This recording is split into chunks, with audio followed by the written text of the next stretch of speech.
Hello, hello, hello. I'm super excited to be here tonight, y'all. Y'all not even ready for what's about to happen tonight, okay? Y'all not ready. It's not giving you're ready, okay?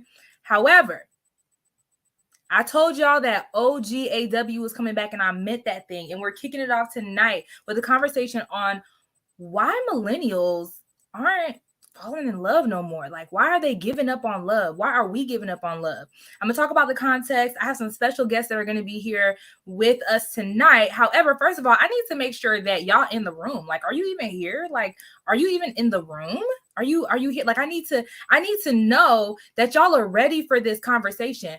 Tag a family member. I need you to tag a friend that's in the group. You know what I'm saying? If you're like, you know what, I know that these people need to be up here. If you were, watching my dating stories, you also need to be here as well. So make sure y'all tag somebody, tell them that we are live and ready to go. Now, for those of you guys who are new, we have so many new members right now. Hey, what's up? I see y'all. So yeah, we have so many new members. I just want to make an introduction. My name is Vernique Esther, founder and creator of this amazing space. Not only am I the founder and creator of this space, but we also have the Healed Girls tribe. Right. So for the ladies, for those of y'all who are OGAW as well, who've been like, we need a women's group. We need a women's group because the men have their own group, which who knows? God knows what's going on in there. This is the official women's group of AW. We just gonna put it like that.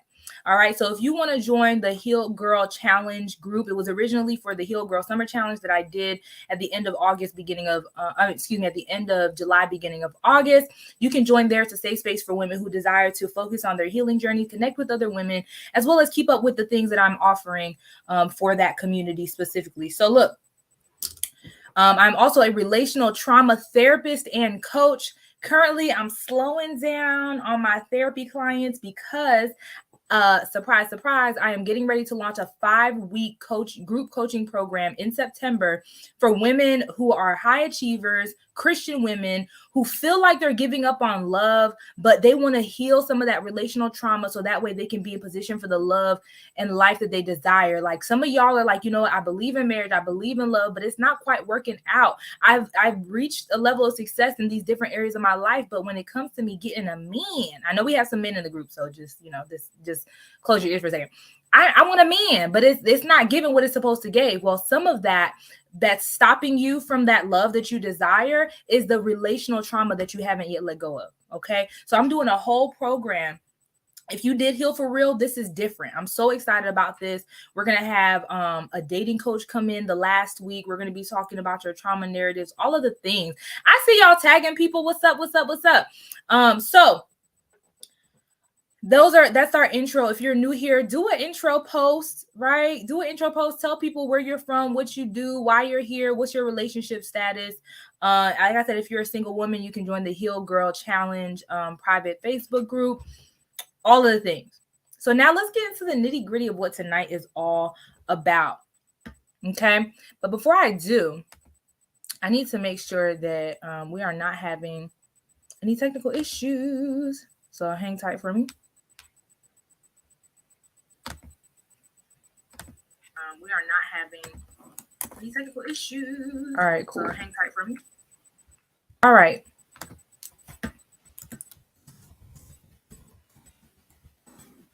All righty. So tonight, I want to preface this conversation that we're having.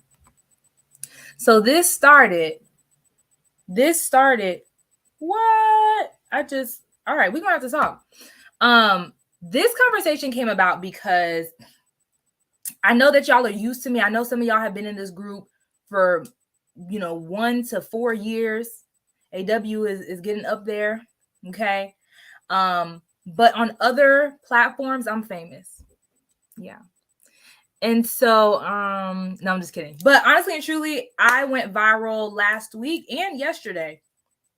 And so we're going to talk about both of the content, but I went viral on TikTok and about this whole conversation of people who are giving up on love and me telling them like, yo, like, don't give up. It's out there. It's ready. You need to address that relational trauma so that way we stop making the same mistakes.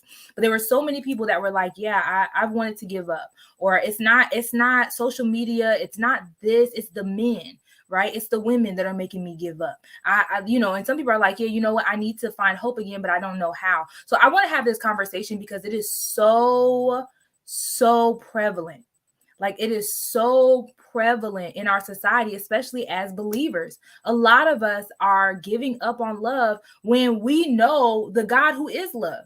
Like, the reason why I talk so much about Christians finding love is because it doesn't make mathematical sense to me that we know the God who is love, that we know the God who invented and started and instituted marriage, the God who created us for connectivity. So much so that he created a community within himself. He created a community with us and himself. And he created other people around us to create community with. There are scriptures about marriage. They're like all of these things. The Bible is Brittany talks all the time about like how God is sex positive. God is love positive. God is marriage positive. For those who desire it, obviously, right? It's not a commandment. You don't have to get married. But for those of you guys who desire, it doesn't make sense to me that we are having as much, if not more trouble, connecting and relating and having those intimate, healthy, romantic relationships as the world. The math don't be mathing.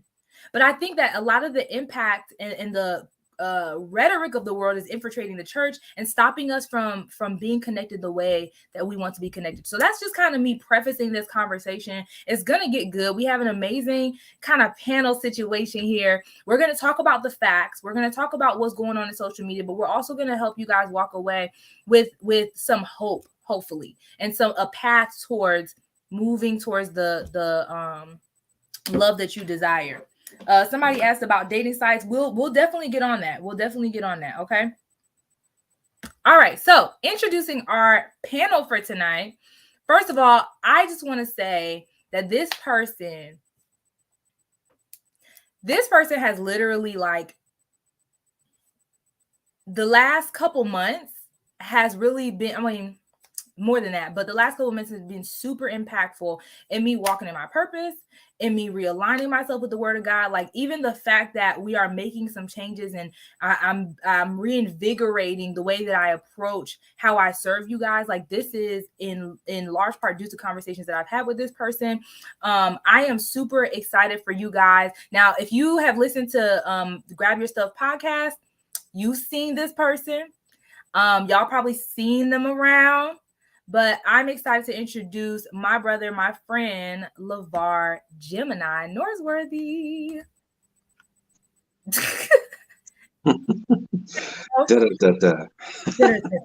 Like, I could go through all of like the accolades and whatnot about who you are and what you do, but what do you want the people to know? Listen, I love God. I love people. I'm here for it. That's all that matters. And he in these streets. No, I'm just playing. Actually, I'm trying to get him to be in these streets. He's not in the streets enough for me. So I am currently taking applications for his wife. I do have to review them first. So slide in my DMs and we'll see what happens. Okay. All right. So, but honestly, like, I love your view on relationships, on people. Like, and so I'm so glad that you were able to have this conversation with us tonight. Introducing our next panelist. Y'all know her. She's our resident sexologist. She is my homegirl, my sis, my friend. Okay. She be coming with the chopper. She don't play. She gonna tell y'all how it is. Straight, no chaser. With a whole lot of Jesus. Okay. So introducing the world-renowned #1 Christian sexologist in the entire planet, because don't play with her, Brittany Varda-Smith. Period. Hi, everybody. What's it? What's going on? Hey, LeVar, how you doing? Listen, living the dream. How you? I'm holding on. All right. Obviously, this is your live because me and LeVar did not get the memo that we were dressing in our formal attire. See, I didn't know. I had a button up. I had a button up on the left. LeVar, don't I feed have a gown I can wear. LeVar, don't feed into her nonsense. You and I are going to get along really well. I've been admiring you from afar for some time. Well, This is our first time connecting. Do not allow her to taint what we could build, okay? He has eyes. You are literally wearing a ball gown. Hey, like, listen, what are we supposed to do with this information? AKA, she told me, don't get in trouble. Sir, don't get in trouble. Don't get yourself in trouble, is what she said. Well, she better buckle up, because all of that all the sweet niceties that he be coming with, I brought him in here for a reason. Okay? Y'all don't get too connected to this soft, quiet demeanor. He about to chop all y'all heads off. But listen, so I want to have this conversation. I want to kick this conversation off like this. Have y'all seen, and I want to know in the comments, I want to know if y'all heard about that Psychology Today article that came out about the rise of lonely men. I know y'all heard about it. I want to know, y'all in the comments, I want you to write your automatic thoughts of what you thought about that. But I want to ask our panel tonight, what were your thoughts on that article? For those of you who have not read it, let me preface it a little bit, okay?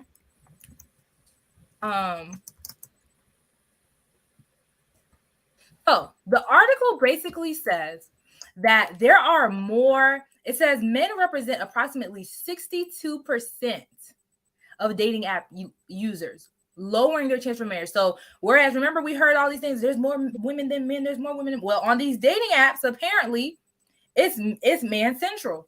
They out here trying to find a wife on these dating apps, or find something on these dating apps. And they're like, where y'all at? Y'all not coming on. The women are not coming on as much. The dating opportunities for heterosexual men are diminishing as relationship standards rise. So what they saying, and I can feel the intensity from the screen, from the men watching this, but they're saying that as standards and requirements have increased from women, men are finding that they just don't measure up, and pretty much they're not relating, right? By the way, I'm giving the social media version of synopsis of this, because that's the rhetoric that's been going on. All right. But I want y'all to read this article for yourselves. However, they're saying that the requirements that women have are men are not really meeting them, so to speak, or unable to meet them, right? So over the last 30 years, men have become a larger portion of that growing group of long-term single people. And while you don't need a relationship to be happy, men typically are happier and healthier when partnered. This is what the thing says. The other thing is the women are becoming increasingly selective. And I heard recurring dating themes from women between ages 25 to 45. They prefer men who are emotionally available, who are good communicators, and who share their values. The other thing is that there's a relationship skills gap, which means that fewer dating opportunities and longer periods of being single are happening right now because there's less patience for poor communication skills. So this is what this article pretty much says. And of course, it was a Psychology Today profile. So article, which means that a lot of them were stating yo, y'all need to get into some therapy because that'll help with your relationships. So that's kind of a quick and dirty synopsis, but social media took this article and ran it into the ground. So I want to know, I'm going to start with Brittany, but I want to know, what are your thoughts on this whole idea? What do you think? So I feel like we've been in this space for some time, which is why the article's referencing 30 years. They finally got around to putting language to what we've known. Women aren't taking what's given to them anymore. In smaller numbers, women aren't taking what's just been given to them. And then as far back as World War II, when men were off the war, women were working, women becoming more effective or capable in the job field, job market, the coupling is not for survival is becoming less and less prevalent. So now we're coupling for desire. I'm not you in here because I need you.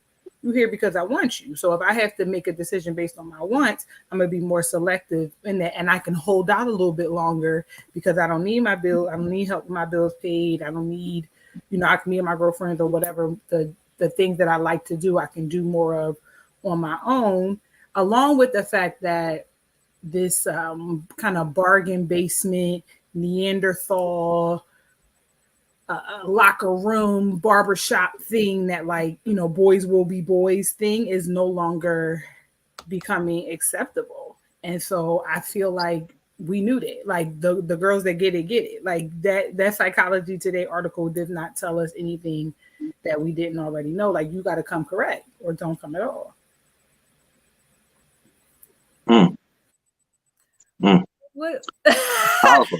I ain't even said his name yet. Look, here. Go ahead, LeVar. That's powerful. I try to approach this as much as I can from a non-biased perspective, not necessarily using, my own personal vantage point, but trying to look at the statistics and looking at the overall conceptual message. And I agree with you. I think that women have increasingly become more selective as it relates to, who they're dating, who they're spending their time with, so on and so forth. I think that the interesting part we have to look at is, because they're becoming more selective, what are they becoming more selective about? Because technically we have seen, you can go to Black marriage demographics. There's tons of sites that have correlating statistics, but the big picture is most women are dating the minority of men.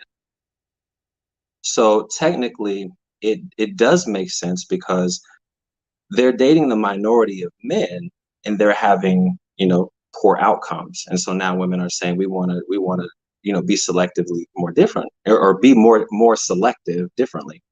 But what that does is you have a gaping pool of men who have been left unengaged. So what it does is it gives this idea that I think that the fallacy is, oh man, brothers, y'all gotta get it together, else y'all gonna be lonely forever, right? But really, that message is targeted toward the engaged, not the unengaged, because the engaged are the minority of men that women have desired for whatever reasons. We can go down that that rabbit hole, if y'all want to. Oh, we will. But okay, we will, but it does not really speak to the vast majority of unengaged men. So I think that we have to be careful when we're looking at these statistics and looking at the general tone of the message, and really try to put it back into some level of, academia, or, perceiving it as it is for the information that it is, and not necessarily saying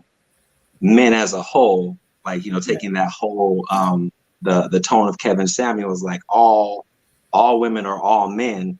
We're really talking about segments of people. And I think that that's the part we have to be careful of, because I saw on social media, this article was being used as kind of a tool to get back at some of the disdain and some of the, the frustration that came out during that whole, manosphere, jump in popularity. Yeah, and I think that was good what you put out, as being mindful of. Well, I still agree that we're in a new dispensation of relationships, and when I say where, I mean people who look and think like women of my age group, or my social economic status, my educational background. I read the article as that woman, and I felt the article from the sharing the feelings of those around me who but the reality, Psychology Today ain't for us. So, and we weren't the ones that were included in the study. And you have to be like you said, be mindful of the way studies, not just how they report the outcomes, but also think about who they got the information from. So I think it's important, but I also think that what it did do, if nothing else, is began a very necessary conversation as to into what standards and boundaries look like, or can look like, or should look like in this day and age. So can we talk about the standards, right? So, standard is any level of criteria that can be used in order to weed people out, right? Mm-hmm. You make it or you don't. And I think that some of the more popular sound bites that we're getting in social media is the economic standard, right? You need to make six figures. I mean, I have like libraries of interviews of women saying, he need to make 150K, 250K. If he ain't making if you can't spend $400 on the first date, and that's what he need to stay home. And I think my concern is what we're calling standards. I think that the social sphere is taking that and saying basically whatever it is that I feel like I deserve, if men don't fall into this category, well, then he's not good enough for me. And I have a right, because I am focusing in on my standards, and I am being more selective in my standards, which I should be, because I'm a good thing. And then what happens is we start to mix in a little bit of mess in that. And I think that that's what makes it a little, concerning for me, because I think that we're mixing messaging, but we're calling it the same thing. Yeah, I agree with you on I was just talking to a client, having real standards, like 100K. And unless you're like really into hypergamy, which by the way, people who are really into hypergamy, they bout that life. Like they are, it's a different level. Like you can't be, no offense, but you cannot be demanding somebody with 150K, 200K, and you also are not like in alignment with that. Like there's a certain way that women who are into hypergamy, like, and they live that lifestyle, they know how to approach that type of thing. Like, but for anybody else, if you desire, like truly, what is the difference between somebody who makes 150K and somebody who makes 95, right? Or somebody who makes 80? Like most people don't know what the difference in that lifestyle is, and there rarely is much of a difference when it comes but to they taxes, just like that number. That's it, because when it comes to taxes, that's what the W-2 say. But the bring home, come on, huh? The bring home, let them know something. Okay, because let me tell you, with 150, you bring it home less than what you, if you was at you. I'd rather make I think it's at 120. I'd rather make 95 than make like 110, because the tax. And then when you go from that 18% to the 24% taxes, it's chopping you off. So that's how you know you don't know. That's how you know you don't know. And that's where the whole thing about like how social media is shaping our standards, as opposed to us evaluating who we are, what we need, what we desire. Because while I may not need a man to go out and, kill a boar for me and bring it back, or while I don't need him necessarily to, do X, Y, and Z, I do need somebody who is willing to, who is in alignment with my needs, my desires. Like some of y'all are looking at only your wants. And so though your needs may no longer be as physical as maybe our mothers were, you still have tangible needs. Like I know that I need somebody who is compassionate. Somebody else who has thicker skin, that may not be the top of their list, but that is a need for me. And so I need to be mindful, like instead of looking at 150K, I need to see like, how does he treat people around him? How does he lead? How does he love? How does he treat other women in his life? Like we're missing the point. And now again, I think that the average woman in this group, right, is like, oh no, I'm looking at character. Right. So I'm just going to believe that the women of AW, we are prioritizing character. And that's not to say like I want a man who's financially stable, and that don't come from 40K, because we can't do nothing with that in this economy. Like, let's be for real. But I also know that I don't want to be a breadwinner. I have friends who don't mind that. I have friends who don't mind like sharing household responsibility. I don't want to do that. I will work, but I will work. I desire to marry somebody who's okay with me working because I want to and not because I have to. So we, even in that, like, but it's more so again about the stability more than the number. I need to know that we're going to be okay. And it's a values thing. I need to know that that we share similar values. So I say all that to say, we have to evaluate our standards from a place that is not even necessarily more realistic, but that is more in alignment with our needs and our desires, less than what is Instagrammable, what people are going to applaud you for at the end of the day. That's the one. Because if I have to be honest, and I literally just had this conversation, but if I have to be honest, a lot of us, and I deal with clients like this all the time, a lot of us want to be able to tell the story in a particular way. Yep. And a lot of people, the fanfare, and we want the fanfare that comes with it. A lot of us have a desire to be envied just a bit.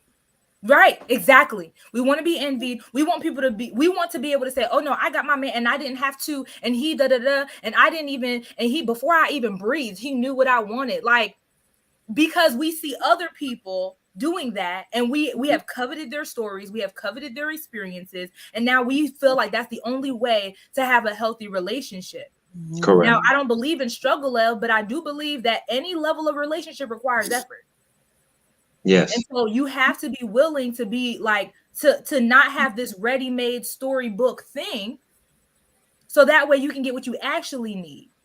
And us not looking for the, a lot of times, because our rubric is set on what we have seen, we are actually in connection with people who look good on paper but are trash in reality. But your story looks good, your Instagram looks good, you have people applauding you for who you got. Right. So anyways, I feel like I went a little further than I wanted to just now. It's difficult. I think we have to detox as a community, and it's really hard to do. Like, so I work in the branding and marketing space, and so getting mental real estate is huge. And I think that it's so funny how intelligent people, a lot of times, they speak about things as if they are impervious, like branding and marketing does not impact them. But if you look at their behavior, their buyer behavior, where they spend their attention, or their attention capital, how are they spending their time? I mean, I could find it any day of the week, all day, every day. So like to give you an example, I was talking to someone about Birkin bags the other day. And so, I was like, how much is a Birkin bag? So I looked it up, it was like 230. Well, there's a range, but about 15K. You got to come in at 15K, round about the little one. You got to split that thing on 15K. But y'all, 230. You meant 1,500? No, 15,000 starter. And you got to spend, depending on what you got to spend, a certain amount already with the brand before you even get on the list. Child, so look, watch this. This is about to be real sexy, right? Real simple, but real sexy. So at the top end, it was $235,000, right? So a whole house on your arm. Okay, awesome, right? And so then I said, I was talking to different people, and I was like, well, why do you have to have a Birkin bag? And they were like, whoa, brother, before you start judging, okay, let me let you know, I like Birkin because I like the design. I like what it looks like. I don't buy Birkin bags or Christian Louboutin, aka red bottoms. I don't buy these things because of the hype. I don't buy it because of the brand recognition. I buy it because I actually like the product and the quality build of the product XYZ, right? So then I said, well, it's interesting because you could actually go get an actual designer and you could pay a quarter of the value. They could go get the same materials and build it for you and then put your name on it. If you like the design that way, that much, just go make your own, or, the build quality after a certain dollar amount is the same. And they were like, well, I said, because the reality of it is you are subconsciously playing that story. You know the response that you're going to get from people. You know what it displays in public. So there's a psychological connection to the things that we create the image around. And it's the same thing with relationships, but we just don't know that we're doing it. Just like you said, what's the difference between a person who makes like 95 and a person who makes 125 or 150, right? Mm-hmm. Well, there could be slight differences, but the reality of it is the life application is not going to be much different. They get to walk into the same rooms. They carry themselves the same way. Exactly. But what happens? And one of them got more overhead, which means less discretionary funds. Right. So it's in here. And so what happens is, because we want to feel like we're not victims, we don't admit to the fact that we're choosing different people because of how other people will respond, or because of the story that we want other people to buy into, because it sounds surface, it sounds childish, it sounds immature, but we have to admit it. Like, listen, they got me. They got me. Yeah. And I think because we're unwilling to do that level of admittance to what we're dealing with, it's very hard to move to the other things when it talks about, or as it relates to properly building relationships with one another, because what happens is we have 3 people in a relationship and it's not God. Yeah. You know, Yeah.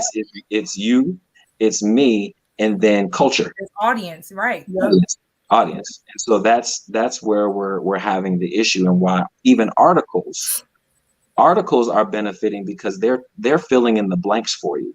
Yeah. A lot of times people are like, I don't know what the problem is. I just know that I'm not getting a desired outcome. Right. And then here come the articles. This is your problem. Right, This is right. And so now we take those words and now we use them as tools to express our lack of outcome or our feelings towards stuff, and we use those as tools. And so that's why a lot of this stuff is so repetitive. We hear the same things. You're doing this live right now, but you could go live with people in UK. You can go live with men and women in Canada. You can go live with men and women in Detroit, and they're going to have the same rhetoric. Mm. And it's like, how do you do that? Because media has a role in it. Absolutely. And like, it's crazy how many people have something to say about relationships, but when you look at the quality of their relationships, they're just as jacked up, right? The first person that's going to be like, oh, I wouldn't, like, okay, the young lady who got taken to Popeyes, right? Or whatever, and then she got married or whatever the case may be. Don't do that to me, right? I never want to be her. However, it's crazy how the amount of people who had something to say, oh, I would never, and I can't, and I da. Bro, you sneaky linking. Be for real. Like, be for real. You're out here sneaky linking. You're out here begging somebody. You're having relationship problems with somebody that you're not in a relationship with. Okay. You're asking somebody to commit to you who already told you what's understood don't have to be explained. Begging. Okay. So what you're saying is you would never in public. You would never for social media, but you very much would as long as nobody knows about it. As long as nobody knows about it, you're willing to be embarrassed as long as you're the only one that can retell the story. Yep. Exactly. And shape it. And let's be honest, like, I get it. But at the same time, we have to be honest about where we are. We have to be honest about what it is that's happening in the real world. Y'all, social media is not reality. It's not. And it's so funny because one of the when Black Love Bible reposted my video, somebody was like, don't listen to social media, signed a person on social media. And I'm like, I mean, yeah, but like, trust me, you would rather listen to me. But like, honestly, truly, I would rather you guys like literally be like, I'm never listening to anybody, including Vernique, ever again, than for y'all to buy into these rhetorics, because they are killing relationships. Like, I promise you, on any given day, scrolling through TikTok, scrolling through Instagram, I have one person tell me to, buy into non-monogamy. I have another person tell me to set your standard. I have another person tell me that have free sex. I have another person tell me to wait on the Lord and don't be out here in the streets. Like, everybody has a different way of doing things. What have you decided about your relational life?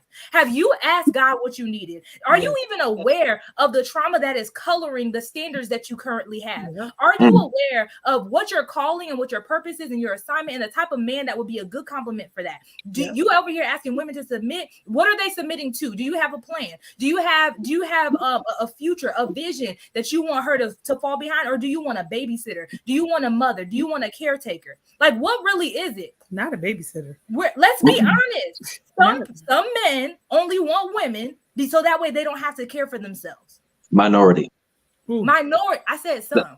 I'm just throwing that out. So here's the thing. So you was okay when I was talking about the women. That particular piece may be minority, but what she's saying overall, and what you've been saying as well, is not, though. And unfortunately, it's the world that we live in, to the point where we can have a conversation. Guarantee we bring up something during this live, or we have a mention a product or something. Somebody gonna see it on their phone and their ad. I literally thought about something once, and it was on my phone as an ad. So for the people who are thinking they're not influenced by social media, they're being ridiculous. And so when we got to think about it spiritually, and we talk about God, we talked about this before, Vernique and I. We said we sold out for Christ and we want Jesus plus nothing, and we want what God wants. But in reality, we're only getting to the place where we want what God wants, but we're not quite there yet. And culture, not just culture, thought, past histories, the group chat, sermons, barbershops, all of that influence our desires to the point where we literally don't know what we want. We know what we are told to want, and we are parroting what we heard. So it's not just what we have that's the popularity contest. It's what we desire that's the popularity contest. And whatever the greatest fight is right now, the most popular hashtag is right now for a fight, that's where we at one point it was team no sleep. Now we team soft life. Right. At one point, it was, the LLC mafia when the Panini Press first started. Right now, it's anti PPP loans. Like, we are literally tossed to and fro by like the wind in the way, like every wind of doctrine. Like we literally there. And this is not a judgment or anything, but the thing is that the problem is then when we obtain that which we've been tarrying for, the conflict happens, and the thing that all of the thing that that angst and that void that we thought were going to be filled because we have this perfect person, this perfect mate that checked everything off the box. It don't fill that void because what we want and what we want to happen don't align. Right. Because you don't somebody else's dream for ourselves. Absolutely. And then we are too afraid to step outside and want something different. Yeah. We too afraid to say, oh, I want a small penis. Like, no, big penises are not my jam. Little penis me, please. Because no, we want to walk around and talk about my man, my man. Your man left you for dead and took your uterus out. Now you're hanging there, you walking with a limp. You know what I'm saying? Because it's been told that that's what you want. And it's saying, respectfully, Laura. And then, and our men are like, I want a submissive woman. I want this. I want a housewife or whatever, because that's been a sign of a standard or whatever. But when really you want somebody that's going to tell you about yourself. You want somebody that you can match with, that you can go to. You like a little spice, like, not in the stereotypical, I want a feisty woman kind of way, but you don't want a yes woman because you're turned off by whatever you like. You turned off by that, but you can't, but you don't have the wherewithal to stand up against your homies when your homies popping off because you and your wife got into something and you won't let her talk to you like that, and then you got to get butt for no reason when literally you have no problem with what you say. Right.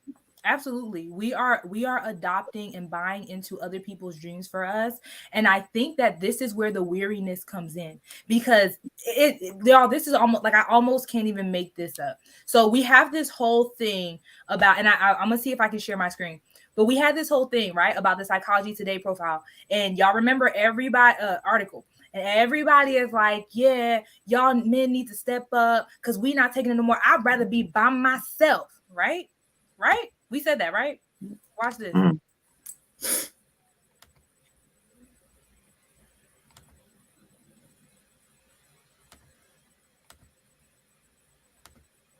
Check this out. Boom. Please watch the original video, but this young lady Can y'all see about this? what it's like to desire romantic relationships while living alone. There you go. And high achieving women. So, please watch the original video, but this young lady, a high achieving single woman in Atlanta. So I work a lot with the type of women that I also identify with. Nobody talks about how lonely being a high achieving woman can be. Right? Now y'all heard that was the context of the video. High achieving women and loneliness, right? I have 398 comments and counting of women who are admitting to being lonely because they don't have the relationships that they desire because they want a partner. Look at this. I especially using different skills to get a partner. Where is it? You spoke my truth. I never been more seen in my life. Ooh, for you. Okay. So I'm sharing this not to like embarrass anybody because I literally admitted in the video that me too, me also, right? But the same people that were I'd rather do bad all by myself are like, yeah, I've done all the things. I fought the good fight. I won, and now I'm lonely. So I think part of the reason why people are giving up is because we are lying to ourselves.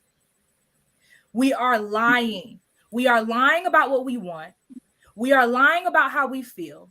And instead of coming together and be like, I was just playing boo on both sides, we're instead coming up with this fight because it's almost like I would rather stand 10 toes down and keep saying that you don't want me, you're not enough, you're not good enough, or you don't want to submit, you don't want to partner with me, you don't want to lay down and submit to me or whatever the case may be. we want to keep up the fight. We want to keep up the argument. And because nobody is backing down, because the pressures of social media are making things worse. Okay? Because the pressure is getting worse. Listen, and it is. Okay, like, but because the pressure is so, and we're all waiting on one person to break and be like, yeah, I don't really like this. Yeah, me neither. I don't really like this either. You cool? Like, nobody wants to commit. And so nobody wants to like break down that barrier, stop all the BS and be like, all right, let's deal with our trauma and let's get together. So instead we're choosing to give up. But it's really not giving up though, when you're still kind of, you're trying, you're stopping, you're trying, you're stopping. You stop trying, but in your mind, you're looking at all the other people who have what you want and what you desire, and you're like, why can't it happen for me? That's not really giving up. That means that you've settled in a reality that you never wanted in the first place. I'm gonna be honest with you. I think all these things are definitely a part of the pie. I think the center of the pie though is pride, man. We gotta stop being so prideful, because pride fights with no facts. It strives. Hold up, pride fights with no facts. Yeah, that was legit. Just speed past that. You can't just speed past that. That was wild. Tag me. So basically, it's like it strives to protect itself. Yep. That's the part that doesn't want to apologize when you're wrong. That's the part that doesn't want to concede. That's the thing that's happening. And because it starts at that place, everything else is like it's confusing, because it's almost like we're not willing to identify and call out the major issue. And it's like, we got to stop being such a prideful people altogether. Like, men and women, we got to stop being so prideful, because we're not going to be able to move forward toward what real healing is, what real reconciliation is, and all of these things. And I mean, since this is a spiritual environment, I think that as long as we're walking and living in pride, we're not going to be able to be close to God like that, because God rejects the proud. Yeah. And so it's almost like, how do we expect for God to be in our relationship when we are having a situationship with pride all of the time? Come on, are you okay? It's like, no, I'm not okay. I'm not okay. But honestly, what the thing is that we don't even, in most cases though, we don't have it's the situationship we have with Christ. We fully committed to the pride. We 10 toes down. We die about that. Okay. Yeah. That's my man, and I'm gonna stick beside it. The pride. Yeah. And that's legit. And I think that's where a culture is missing it, because my thing is, if you're talking about, like, right now, I'll give you an example. We can't talk about relationships without talking about money. But why? Right? But why? We can't talk about relationships without talking about materialism. But why? And so now what it is it's almost like these things if determinations are made by things outside of what love is, well, then those things have become the judge of our circumstances. So those things are God. So we make decisions based on money and circumstance, and we make decisions based on materialism, and we stick by it because our pride says this is what we need. Let me give you guys an example real quick. Most people don't know the difference between pride and dignity. And the thing is, dignity is what you think or feel about yourself. That's how you see yourself. Pride is what you want other people to see. And so everything that we do that is external, we have to really bring into question, listen, am I making decisions based on dignity? Loving myself, knowing myself, valuing myself, or we make it on pride, which is only contingent upon how other people perceive us. And then so what happens is we're talking about money, but we're behind in other culture groups. But that's the number one conversation of our relationships. But because we can't get together in relationships, we're going to continue to be behind economically. So isn't that interesting? The reason why we're not getting together, one of them, is money. But in not getting together, what are we not generating more of? Money. We're not generating the wealth. And my thing is the whole the six-figure clan situation. I mean, the reality of it is we don't own the constructs. So therefore that plug could get pulled any day of the week. Any day of the week. Yikes. So it's almost like we're basing lifetime decisions on who we will pair with, who we're gonna, follow God with, who we're gonna create households and families with, which are actually economic generators. We're making that based upon money. But then I got six figures. Oh, I need him to be where I'm at, and she need or whatever. But the point of the matter is, if we're not getting together, the moment that your job fires you, your six figures is gone, and you're by yourself. And because most it's like we have to really look at it, and we're being made to look fool. We're allowing ourselves to be made a fool of, because we're looking at the wrong thing, and it comes out in our language. Out of the abundance of the heart, the mouth speaks, and we keep speaking craziness, but it don't sound crazy because it's in alignment with what culture's saying. Yeah, and I'll say this too. I think that another way that we actually do give up on love while actively having some of this, having conversations and connections with men and women is, I think the reason why we are basing it solely off of these random standards is because we actually, and this is where I'll kind of take women's sides, but like we feel like we can't trust in love, but at least the money is secure. At least, and obviously that's a figment. Like you said, the plug can be pulled at any point, but like, at least, you know what I'm saying? It's a lot of women that have been raised, especially Black women have been raised to subconsciously believe that they're going to get cheated on in their relationship, that it's inevitable. Well, at least, like, I think it was a meme that going around, girl, would you rather, cry in a Lambo or a Nissan? Right? Like, it's this idea that we cannot have what we want. So we'll settle for the next best thing. We'll hike up the requirement. That way, at least we still feel like we're getting something else out of it. LeVar, don't do this. So, it's crazy. It's interesting. Let's just talk about this in business real quick. I'll make it real quick. In business, whenever I'm in consultation, a lot of times, I'll talk to clients and they'll be like, well, I have this issue. I have this problem. I have this roadblock. And I'll say, what have you tried? I've tried everything.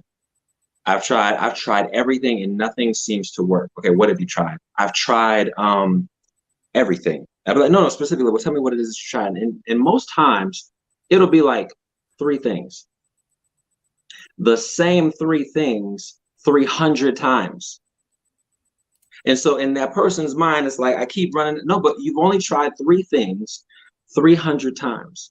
And so my thing is we're starting to talk about the narrative of men being trash and no one's going to be faithful and all of these things. The reality, the part that I feel this disingenuous is the fact that over the last 5 years, we started hearing more women on platforms, cross platforms, start to admit the fact that they like the bad boy. Mm. Oh, or the conventional guy, he's blind, but he's boring. I mean, I know. And it's funny now because it's like, oh, I know, but I just, I was young or whatever the case is.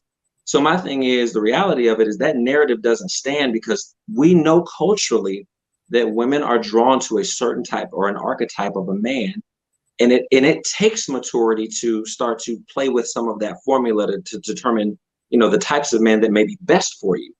So to say that, like, women are giving up because they truly believe that they're not going to be able to find love, for me as a man, I feel like it's disingenuous. And my question is, just like I would ask, to the client is, what have you really tried? Have you really opened that thing up? Have you really looked beyond, for some women, it was the Creflo Pac, like the Creflo Tupac, right? He need to be saved, but he need to be street just a little bit. You know what I'm saying? Just, or whatever the case is, like the pleasant contradictions, or have you literally went and looked at other types of men? Because we know for a fact, because of stats, outcomes, right? We don't have to get into that, but outcomes, the majority of women are having engagement with the minority of men. We can't even say that women are giving up because they think there are no choices.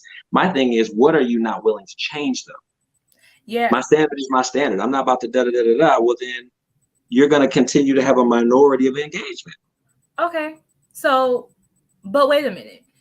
Come on. I've watched lives with some of your friends, with some of your friends. My friends, come on. Yeah. Saved men talking about, oh yeah, I don't want no churchy woman. I don't want no, like, she got her dress down to like show a little skin sometimes. All she want to do is pray. There's somebody on my timeline right now who says that they don't want to marry a prayer warrior. It's funny. Key. And as a woman who wears a bodycon dress, I can't relate. However, I'm also slaying demons. You know what I'm saying? I'm also reading my Bible. And so, and all these different things, right? There's also this thing that men desire where they want a woman with a little spice, who's not too churchy, who not just, all she gonna do is pray and all she don't listen to secular. Like, y'all do the same thing. But for some reason, we have to get a little bit spicier while you guys are like, just date other men. Like, why is it that because this is a real thing, and I used to feel like, what is this true? I don't know. But like, men are now going beyond the church to find wives. Because they're like, oh yeah, the women in the church is not giving what it's supposed to give. At least she may not know Jesus, but she'll still come to church as long as, but she's more willing to back it up and dump it. So what do you say for men who are not choosing good women, good, available, ready, not worried about all the stuff that you got in your pocket, not trying, like, who know the word of God, who are willing to submit, all that kind of stuff? What do you say to about the men who are rejecting these women? Well, number one, the minority of men have the ability to reject women. Do you think it's the minority? So it's the minority of men that we're dating and the minority of men that are speaking up on you guys' behalf? Listen to me. It's the good man brigade that's saying this. Well, no. A lot of the men that are most vocal are men who they may be a quality. They may make money. They may be responsible. They may have strong leadership traits. But at some point in time, many of them have been womanizers. Many of them have slept with a lot of women, and that's how they learned a lot of the things that they learned. And now they're coming in and teaching other men, the majority, who don't have those skills and choices. And they're trying to teach them about the nature of women. So my thing is, a lot of the mouths that you hear are not the men that y'all. We go through cycles. So whether you're a cool guy or not, there probably was a time where you got rejected. So I mean, that narrative can come from different points in life. But as you're talking about the men that are rejecting good women, a lot of those men are still the minority. They're still the minority. And I think that that's the problem, because, like, for instance, I had a woman tell me, she was like, she don't have no problem finding a 6-figure man. No problem. She was like, they're everywhere. But that's her context, because that's her social group.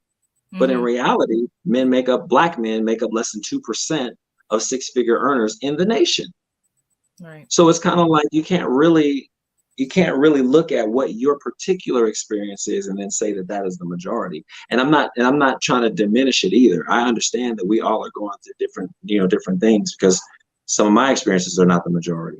But I think that what as it relates to women having, let me give you an example. So on blackdemographics.com, you have 30% of black men have been married. 50% of black men have never been married. Never been married. There's a ton of men who are eligible. And I think that what happens is we have to start looking at, okay, well, what are the same 3 things that we do 300 times? That's the concept. Am I looking at the same thing in different packages, same thing, over and over and over and over and over again? Because what happens is when you start to tell a narrative, oh man, this person did this, and they all did the same thing. It's almost like, okay, those people have a role to play in it, but what is yours? Right. How do you keep getting the same archetype of an individual? Are you attracted to the same thing? You know what I'm saying? And so you have to look at that. Now, I did not take the onus away from men having to develop too, but I am saying they can't force themselves on you. You still have to choose what you're going to walk with. Mm-hmm. I think that this is not a gendered thing, but you're doing, like, I like what you said, like you're doing the same three things 300 times as opposed to 300 different ways. Because what change, we have a misunderstanding of the concept of change or different.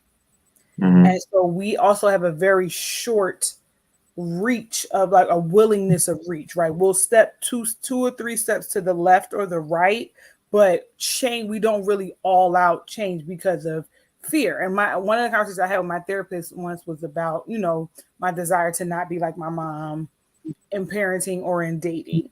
And I talked about how she always had a fixer upper.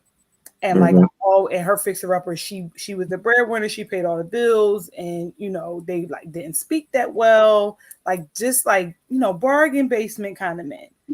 And so then my therapist said to me, she was like, fixer uppers can have degrees too. And for a long time, I was like, first of all, sis, don't talk to me. But second of all, like, for a long time, I thought I was doing something because I was dating degreed men. But a bachelor's degree in this day and age is a high school diploma of my mom's, day and age. And at one point, having a high school diploma was something because people were stopping at 8th grade to go to this and that and the other thing. So now a bachelor's degree is not really saying much. And so what I'm realizing is Respectfully, but just reality, because like more people are just going to college. It's just like there's not no shade, but it's just what it is. And so having a degree, making a certain amount of money and things like that doesn't mean you change, like you said, the archetype of the person. And I think it's because we only change as much as, or branch out as much as we are comfortable, because things that are different and new and unfamiliar doesn't feel good to us. So yeah, we want different, yeah, we don't like, but we rather the familiar pain than the unfamiliar risk. Yeah. So go ahead, Renee. No, I was gonna add to what you're saying to say, like, I also think there are some changes that we cannot yet fathom, either because of our trauma or because of of our environment, right? Some people, like, it hurts me to see women who are absolutely amazing, like just like your mom, right? It pains me. And some of it is not because of, oh, I just want to choose bad. It's the familiarity, like you said, but it's also, well, what else is there? I don't know what else is there. And where do I go to find the other things? Right. And my backup question to you, LeVar, you can say what you have to say. But my question to you, though, is, well, what's in the majority? Because I'm trying to figure out who the majority is then. If it's not this person, it's not that person. Who describes, what is the archetype of the majority? Because if it's ugly, of course. But the thing is, the statistics, you can look at the census to tell you that, like, us being minorities, we're not as minority as we used to be.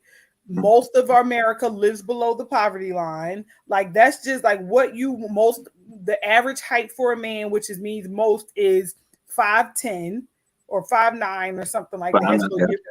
So 5'9". So you're not your 6-footers, your degree, your 6-figurers. They aren't the majority. But also, people realize that people's perceptions are their reality, and they speak matter-of-factly and with so much confidence and fervor because that's literally what they see. Like, it's not, so for me, like, people, like, men say all the time, you ain't gonna find a 6-figure man, 6-foot man over 6 foot because of the statistics. But I've never had a problem finding tall men. I'm 5'10" in flats, and I'm 6'3" in heels. So I see 6'3" people all around me. And so it really is just I'm of a certain social economic status. So a 6-figure earner is not strange to me. I also don't hang in circles with people who work hourly wages. Ooh. And then we also, that's, again, not shade, but that's just my everyday conversation. And outside of also the change, we also need to shift. We also have very limited worldviews, I'm finding. And for those of us who want to travel, and you ain't been nowhere. You've been in the tri-state area. You got a couple stamps on your passport. You're not very cultured. And that's just what it is. I matched with a guy on Hinge who said he was a laborer for the Navy Yard. And I'm going to be honest, I'm saying, A laborer for the Navy. But then I was like, okay, Navy, government job, good bennies. Okay, we'll see. 6'3". I looked up USA jobs and laborer for a Navy Yard. That's a good range. We can see. Kind of find out he's not a blue collar worker. He escorts the dignitaries from the foreign nationals from the gate to everywhere they need to go because they can't be in classified areas without. So he wears a suit to work every day. Like he's in, like so, and I was getting ready to let a good one go because of my very limited worldview about what the word laborer means. It's yes, exactly. I struggle with that. I really do. I struggle with knowing that, like I was telling Vernique, sometimes I want to tell women like I work at McDonald's and be like, "We'll see what you do with it," because the reality of it is, okay, a strong investor will go to a business and find out the strength of the model of the business. They won't look at how much they've made. Well, they will look at how much you've made, but I'm saying that's not going to be the determining factor. That's the whole story. Right. That's not the determining factor, because the reality of it is, if you were already killing it, it's going to cost me more to even be a part. I needed to be at a place where if I add my little something to it, that thing is going to blow up, and the margin of my profit is going to be vastly different. And so I think we just have the wrong concept. Again, we have such a money-focused culture that we're not realizing that money comes from people. It comes from people. Yoke yourself with someone that is for you, it's a strong relationship, and anything can come from that. But it's almost like we're so focused on the outcome that we're not thinking about the generator. And those type of investors will go buy a poor business that's cash rich. Yikes. It may have money when you got it, but the business model sucks. So after you bought it, it's gonna fall apart. It's not sustainable. That's good. And I think that's our problem. And we got to stop that. Like, so for instance, even you're talking about what does the average man look like? Newsflash. I'm gonna hurt probably some folks in the world. Most of us are average. Most of us are Let's average. be for real. And we're average. That don't mean you gotta hate yourself. That don't mean you don't like yourself. That doesn't mean, but most of us are average. But what happens is media told you that average is subpar. But my thing is, I think that psychology is what's messing us up. And so everybody wants to be uncanny. Everyone wants to be, on. We're all special. Everyone is special. Everyone's special. And I think that that's what's messing us up. And we got, and it's showing in our numbers. And I think I'm getting to the point where, like, I've been on a lot of panels and a lot of conversations, and I think that I have the conversations because I want the conversation to be had so that we could get closer to something that is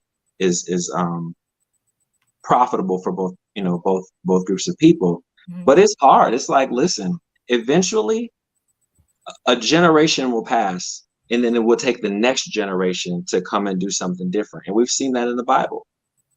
Like, we've seen a whole generation got to die off because the mentality of the generation was damaged. And it's like, well, this whole group gonna have to pass, whether it's not being married, not having kids, not whatever the case is, and another generation will have to pick up if we won't soften our hearts to be able to put out some of the nonsense that we've bitten into along the way.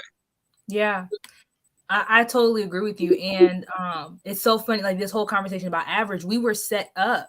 Like, in our parents' days, they weren't told that they were special. It's slightly more communal, right? It was a little bit more about, like, yeah, and a lot of people coming together to accomplish for the good of the group, etc. Even across, like, cross-cultural, right? But now we have developed into more individualism. And if we're individualistic, then I have to stand out. And if I have to stand out, then I need to see myself as exceptional. I need to accomplish exceptional things. And so now we're accomplishment focused and accomplishment driven as opposed to communally driven, which means that like I now, even though I'm still hardwired for connection, I now have to find somebody else who is exceptional in order to validate my exceptionalness, as opposed to us looking at the larger picture of building community, of building families, of building legacies. Like, y'all, I am so serious about this whole thing, like about me wanting believers to fall in love, because I believe that it's not the only way, but it exists for a reason. And the reason being that the kingdom of God advancing through families, that is a win. That is a win for the kingdom. We need to be creating healthy, like Christian families. We need to be raising children in the fear and in the admonition of the Lord. So that way we can continue to do the work. Like, and yes, you can do it as a single. As a matter of fact, Paul said you can focus more on those things. But there's a reason why that the first human relationship we see in Genesis is outside of God and Adam. The first human relationship we see is husband and wife. There was a reason for that. It was in God's plan for us to marry, if you have the desire, and to be fruitful and multiply. God had a plan for that. But when I really believe that it's the enemy that is causing all of this division in our hearts. It's confusing us, right? He's the author of confusion. We don't know what rhetoric to believe. We're being tossed to and fro by every wind of doctrine. So now we're not creating families the way we used to, or the families that we're creating are falling apart because of divorce, because we realized too late that we married the wrong person, because we were trying to fill voids instead of trying to seek God and all of his righteousness. Like it's all of this stuff is intertwined. And so this is how we end up in these places where we're like, well, you know what, I'm going to give up. What's the point? I'd rather be, I have great friends. I'll get a dog. I have people comment on my stuff like, oh no, don't worry. I'm already working on getting all my cats and all that kind of stuff. Well, good for you. But I know that I want to be part of God's like glory being displayed in the earth through family. And the only way that I can do that is by one, influencing some of you guys to change your minds, but also looking at me and my heart and the things that I have allowed, like the ways that I've allowed social media, culture, and all of these different things to shift my heart's perspective, as well as my own trauma that maybe I haven't addressed in some of you guys. So anyways, that was my little rant. But there was some comments that I wanted you to address because I think that they were more geared towards you. Don't come for me. Where is it? Don't you come for me. So you were talking about culture, right? And this is one of the marrying for love is a Western concept, which I don't disagree with. This whole idea that it's only about you, how you feel and things like that. You said that we are leading, we have, the less amount of the world's wealth, essentially, and individual household wealth, but other cultures are thriving and they're not prioritizing marriage. I mean, they're not prioritizing money. But isn't that technically true that these people, especially Indian, I watch a lot of Indian stuff, they're looking at how much does the family have? What's the income potential of the male, of the family? Is this a good business move? So how do you kind of look at what you just said and then that idea? Well, you can't have, it's like you can't have both. So theirs is for survival and socioeconomic progression. So you can't say that you want to get married. Why can't we get married for money? But then you say, I don't want to get married because he's short. You can't have both. And if we want to talk about like the foundation of marriage, actually, yes, it was to bring kingdoms together, to increase political power, to to create peace between two nations or whatever the case was. But as it relates to the foundational portion where Christians believe, actually it is love, because based on that commitment does one submit one to another. The foundation of it is love in respect of before God. Now, if you want to go to the political part, cool, do it one way or the other. But if you want to do the political part, okay, fine, yeah, marry for money. But then you have to reserve your thoughts and opinions when he's short. You have to reserve your thoughts and opinions if he doesn't have a certain lifestyle outside of what he makes, if he's not emotionally intelligent, if he's not a good listener, if he doesn't pour into you, all of those other elements of a relationship, well, then you have to throw that out of the game. So if you want to do like arranged marriage, okay, well then do that. But then you have to throw away some of the, I think what you meant is not love is a Western concept. The romanticism is a Western concept. So romanticized marriages is a Western concept, not love. Can you explain the difference? Yeah. So love, internal. Romanticism is more so external. Is more external relevant. So, like for instance, if you look at the Latin culture, you know, when you started having, like, I forgot, it was in film. I'd have the dates are a little slippery right now, but the point of the matter is when they started to focus on women-centric audiences, they started focusing on like the serendipitous relationships or the meant to be, and you know, a lot of the romantic concepts which appealed more to women. That is more of a Western concept, marrying for like the romance. Love is actually a commitment. Love is an action, right? And so based on, I guess, love in the Christian culture, it is not romanticized because love isn't always pretty. So it's more so based on the commitment when you're talking about love. So, you know, so God loved, he did. So when people love, they do. And they're talking about the duty unto the covenant. So that's the love part. Romance is more so relative to feelings and situations that produce feelings. That is a Western thing. Like, oh, he took me on a date. Oh, he courted me. Oh, we went to this and we spent this time together. Da, da, da. I think this is my soulmate and blah, blah, blah. That's more so of a romanticized version of love, because marriage is technically a contract, but the contract is before the Lord. And so my thing is that now that's where you start to have a different foundation as to why people marry. Right. I agree. And I do think like it is okay to want romance. It is okay. And somebody said, you know, you don't have to choose between love and financial stability. That's true. I actually believe like it is not wise for you. It is not wise for you to marry somebody who is not financially stable or who does not have a vision for themselves. I cleaned it up. Who doesn't have a vision for themselves? Because My if you broke is, and you don't know where you're going, see, what is broke? Give me a number. What's broke? That's not the most important thing. It's no, hold on. Financial stability is for me, the ability to manage what you have, right? And I'm using broke colloquially, so I cannot give you a number. Right. But I'm not marrying somebody who is not wise with their money. Correct. Or willing to learn how to be wise with their money, who is not in a position to manage a household. Like, and I'm also not, and to be honest, out of my desire and standards, I am not we're also not getting married young anymore. So let's be honest. I'm not 20 something. I do not have I want to have kids relatively soon. When I got married at 23, I had time. I'm just, and so my thing is, when people say financially stable, a lot of times people are not talking about a person's financial process, their structure of finance. They're not talking about that. They're talking about amount of money. Let's be honest. With the times that we hear when women say, I'm not going to marry or I'm not going to get with somebody who's not financially stable, that's AKA for does not make enough money for me to feel like this is enough money. Sure. But also, even on the more practical end, if you cannot take care of yourself, there's no reason for us to be together. If we're looking at marriage, no, I agree. But I think that's an extreme example, right? It's not that extreme. Trust me. You ever heard of a hobosexual? No.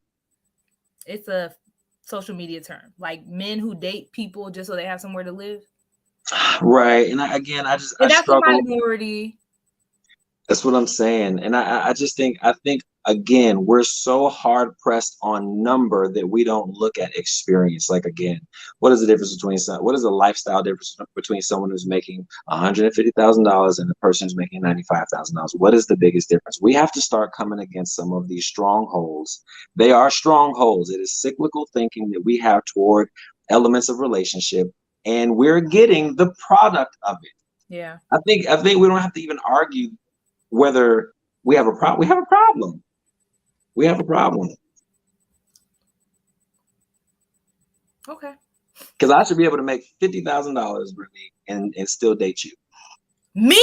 Say no. Yep. I should be able to. I gotta pray about that.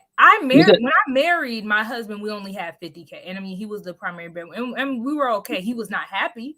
What I'm saying is this: if I make 50K and you make 50K, hell, if I make 50K and you make 75K, oh well, no, I don't need to. He need to make as much money or more than me, or that's messed up, or that. But move that to the side for 2 seconds.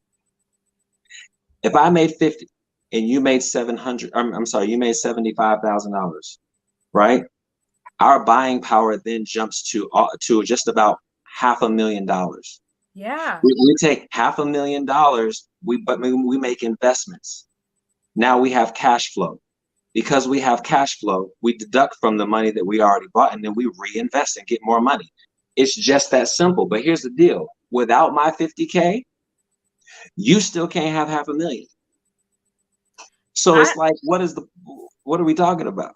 I agree with that. The issue though is, again, you with your 50K demanding and asking me to work so that way we can hustle and get more demanding. Nobody said that.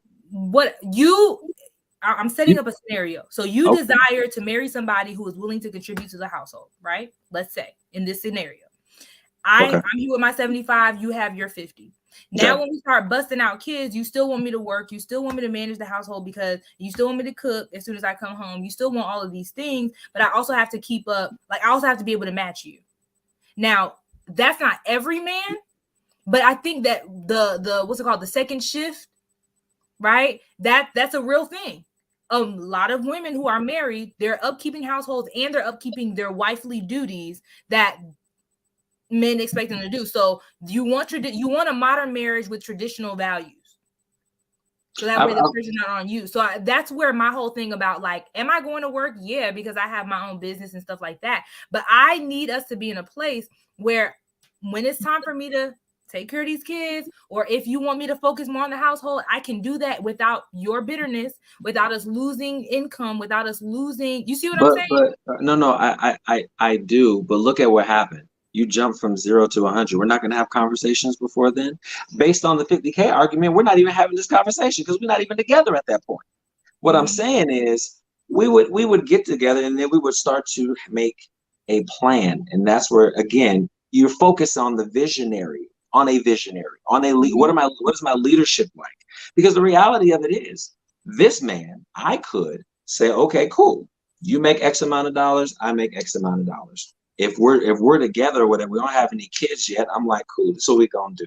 I'm gonna go ahead and get us approved for XYZ, blah, blah, blah, blah. And then there's a financial plan. There is a plan. So it's almost like, how did you jump from? That's what I said at first, though. No, I know, but I guess what I'm saying, but you shrugged, you scowled at the 50K, though, is my point. Most women will never even get there because they can't see past the narrative that says this is broke, busted, and disgusting. Nah, I'm fine with 50K with a plan.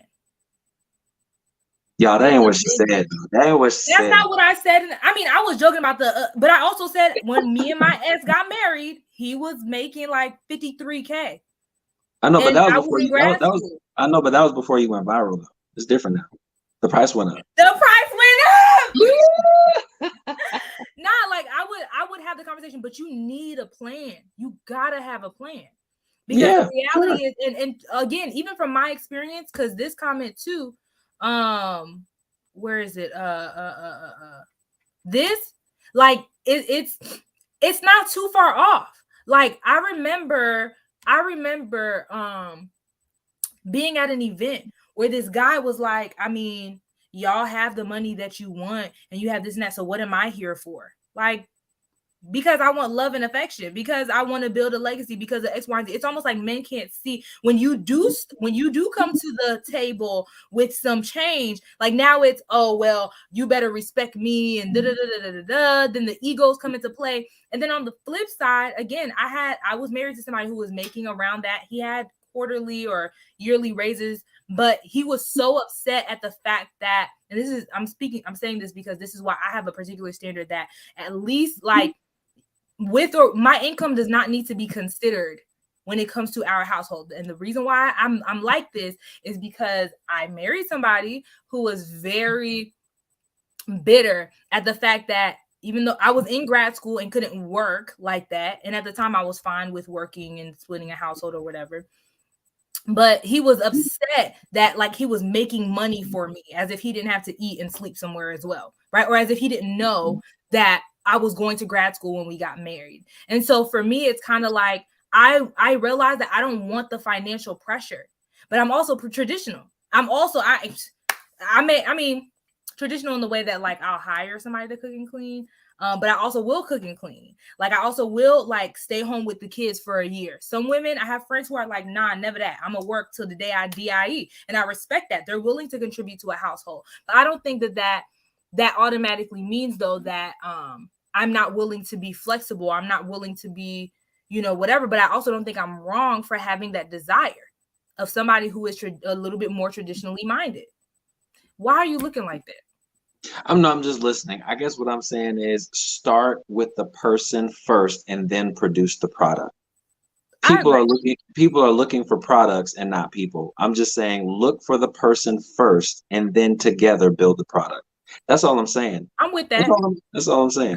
Because one, I can wholeheartedly say, live that a part of that is a projection, right? The assumption that somebody would be like, if I did say about that, he would be bitter, as opposed to like, no, we're gonna make this work. I'm gonna get another job or I'm gonna whatever because I want that as well, or I'm okay. And the truth is, I've dated men who were like, yeah, like if I love the work that you're doing with AW, I love the way that you're contributing to society. I want you to be able to focus on that. I got you. Yeah. Like I've dated men like that.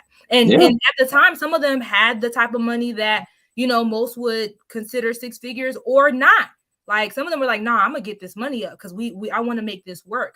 So a man who also understand, like you said, that's a character though. A man who is willing to, who doesn't want me to sacrifice, all the things that I'm doing for us in order for him to feel good about our connection.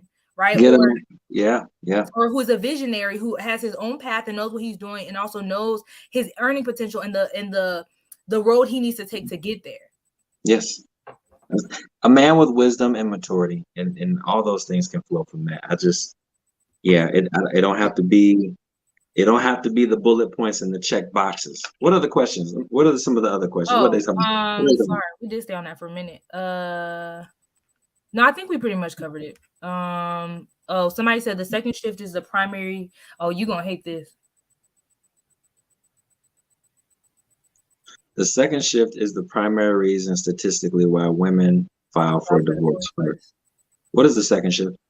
The idea that women work all day and then they come home and they do the stuff with the kids, they cook, they clean, make sure husband has lunch, etc. Like men get to leave work and be off, play with the kids, go to sleep.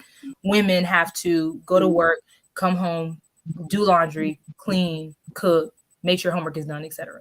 And they said statistically that is the primary reason. I don't know if that statistically is true.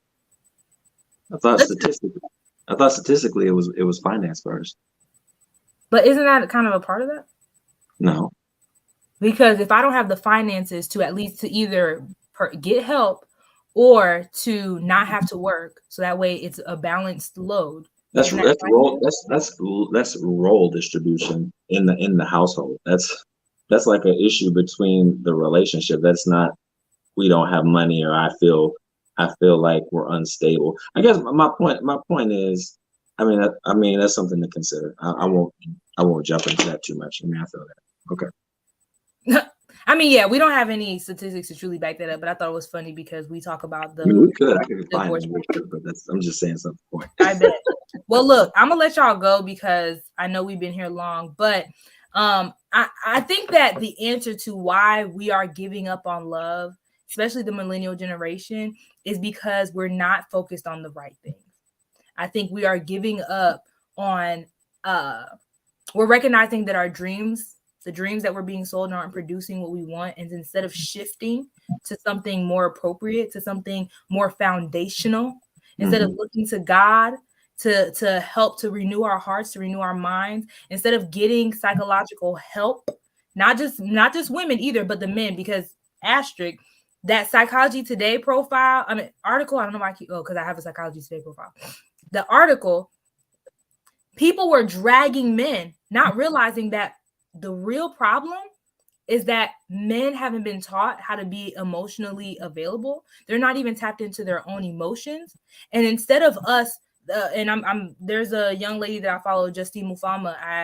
I've known her for a few years, but she was like, instead of us rallying around our brothers, instead of us being more conscious to raise emotionally safe sons, instead of like us seeing like, yo, how do we partner with these men that we say that we want in order to create safer environments, or how do we encourage the men in our lives to go to therapy, to find wise counsel, to get mentors? Like, instead of us doing that, we're like, yeah, see, you're not good enough. Like, that's wild. We saw a problem. And instead of seeing how, and I get it, I don't want to do emotional labor as a Black woman, yada, yada, yada. I get it. But if you want love, how are you loving the men around you, even the ones that you are not romantically connected to? How are you encouraging them to be more emotionally available? How are we shifting the narrative and culture to make men, or not to make men, but to allow for men to feel safer in emotional context, so that way they learn to have like what is it, higher emotional intelligence? How are we adding to the problem, right? And so it's just so interesting. So I think we're giving up because we no longer want to do the actual work that it takes to have sustainable and healthy relationships. And that's the bottom line. That's how I feel. So I what is your closing? Huh? No, I agree with you. I mean, the reality of it is we have a lot of deep-rooted issues, and a lot of them are probably too many moving targets to, really hit them all. But I think that if we will at least, look at the foundation of a thing, which is love, and we embody the characteristics of love, we'll be in a better position to contribute better relationally and otherwise. I think it really just starts there, because the reality of it is, if I love you, I'm not going to shame you. If I love you, I'm not looking to judge you. I'm not looking to destroy you. I'm not looking to a lot of the things that we do socially now. And I think the reality of it is, if we look at how we respond, we can really look at where we are spiritually. And so my thing is, everyone's looking at what I want and what I feel like I deserve, which is that's more so of a pride angle. That's more of a pride angle. And I think that if we can start focusing on getting to a better place spiritually legit, then we will be in a better place relationally, and then we'll be able to foster better relationships. We got to want to do the work. Absolutely. I agree. And so, by the way, to this comment, I saw women telling men to get therapy. A lot of the times that was weaponized, which I hate. I hate it when women do it, and I hate it when men do it. This whole idea of, ooh, who hurt you? You need to go to therapy, as if therapy is not like a wonderful place. Like, you know what I'm saying? Like, as if therapy is punishment. A lot of us are like a lot of the women that I saw, yeah, you need to go get help. Like, it's weaponizing it. It's weaponizing a man seeking out emotional therapy, which is further perpetuating the idea that if you need therapy, something is wrong with you, as opposed to, yo, I hope that you find safe spaces where you can be you, so that way you can show up in the world as a healthy Black man and help raise healthy Black kids and be a healthy Black husband. You see what I'm saying? I mean, legit. And I think, we just we're angry. Everyone's angry. Like, your struggle isn't like my struggle. Why should I feel sorry for you when I don't feel hurt yet? All of these different things. And I think that from that place, everybody needs therapy. And I think, and that's the thing, man. But again, we got to have some humility and get off that pride horse a little bit, so that we can leave room for other people to feel, for people to have healing, for people, to empathize with other people. But we don't have that. We become very hard. And it shows in our comments. Yeah, I agree. So in conclusion, we haven't solved any world problems today, but I hope this opens up a conversation that you guys can have with other people in your lives. Also, in September, I'm having a 5-week group program for women, high achieving Christian women who desire to address their relational trauma, so that way they can be in position for the love they desire. I'll have more details about that. Next week, I'm doing how trauma Whew, how trauma makes us choose the wrong men. That's going to be in the Healed Girl Challenge group. So I'm talking just to the ladies on this one. How trauma makes us choose the wrong men. We're going to get into the psychological aspects of trauma, how it impacts our decision making, what to do instead, and it's going to be good. So I'm ready. Y'all join the group if you have women. Join the group if you haven't already. We'll do another live coming up soon. I'll let y'all know what the next topic is. If you have any ideas, suggestions, things that you want to talk about, people that you think that we should bring into the group, let me know. And yeah, I love y'all. Please follow LeVar. Where can they follow you? L Norsworthy 613 IG. Perfect. All right. Love you, girl. Thank you. Love you too. All right, girl. All right. Bye, y'all.